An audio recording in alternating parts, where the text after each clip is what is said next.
Hi, I'm Rebecca Reinking and this is the SH Sound Handbook.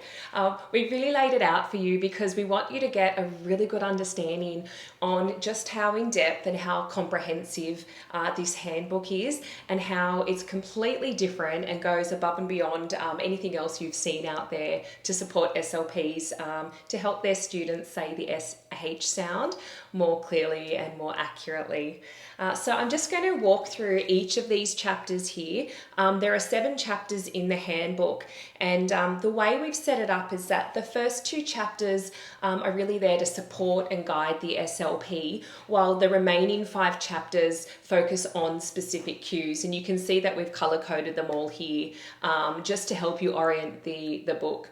Now I'm going to mention first that this is a digital download. So I have it up on my iPad here so that you can see when you purchase and when you get the file, it is in a digital format, and you can easily navigate and orient yourself to different pages in here. But just for the purposes of today, I've printed everything out for you because there are some pages you definitely are going to want to print when you're working with your students.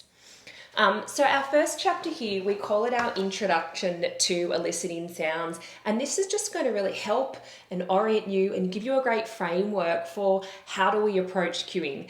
How many cues are you supposed to use? What should you know before you start cueing? What things should you have done in your assessment just to check that when you approach cueing with your student that you have all the information available.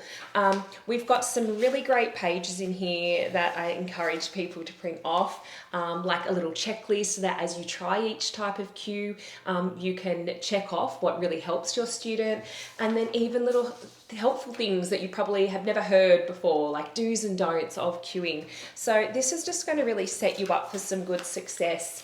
And then our second chapter, we go into the production of SH, and this is just going to give you a really good framework for what articulators are involved to make the sound. So we look at the jaw, the teeth, the lips, the airstream and the tongue, and we've got a few pictures in here as well just to show you what it looks like, and some fantastic checklists again. We've got a really good screener here so that as you're going through, you can show your child these pictures and you can write down or check off what you're seeing. For example, the child might have said shoe as two, or they might have made a lateral production when they said fishing. So this here is really going to help scaffold and help guide you as to what your child is doing and their unique and individual SH production. Because here's the thing, every child that you see, they're probably going to be doing something a little bit different. So this gives you a good guide work and a good framework, so then when you're looking at, is there a phonological component or a motor component or articulation component, you can check through and really figure out your child's unique SH profile. I'll go into the cues really quickly because we've got so many chapters here. Now, it might look overwhelming and you might be initially thinking, where am I starting? That is all covered in this first chapter.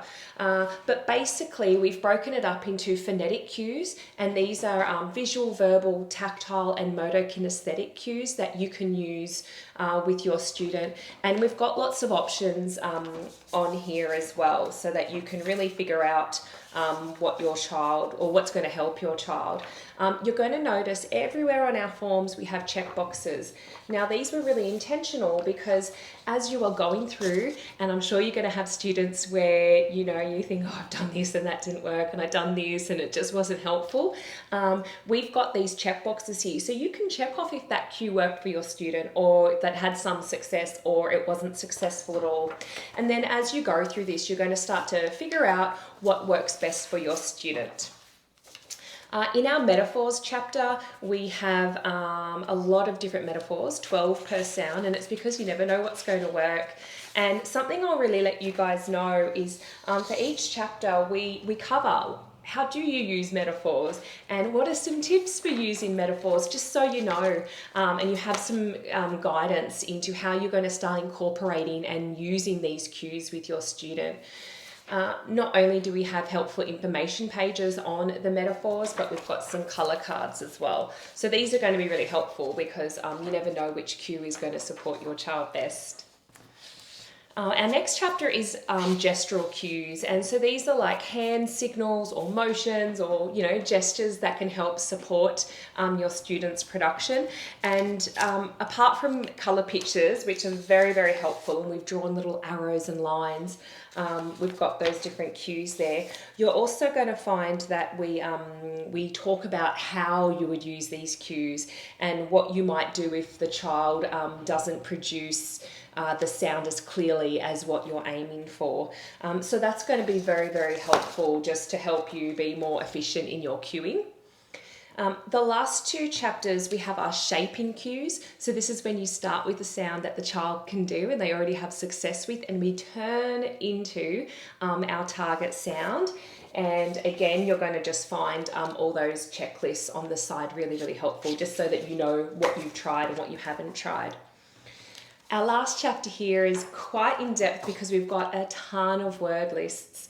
So keyword environments, these are words that are our best bets. They're the words that we think are going to encourage or facilitate that correct SH production.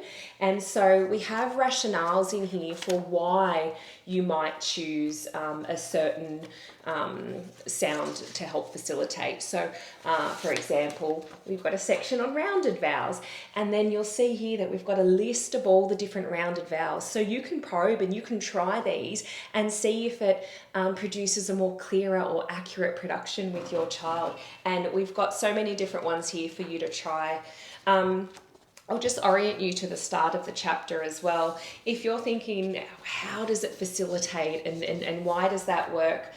We do have lots of information pages on here. So tips for keywords, the tongue and the vowels with a really, really great diagram, and then just some more information so that as you go along, you can understand the reason why some of these really help to support that clearer and more accurate production. So I hope that you've got enough information here to help. The whole handbook itself is 70 pages, and as I mentioned, it is a digital file, but I really hope that you can see the scope of how comprehensive and how in-depth this is, and I really, really hope that it just helps you feel more confident using cues and starting off therapy from a more successful place.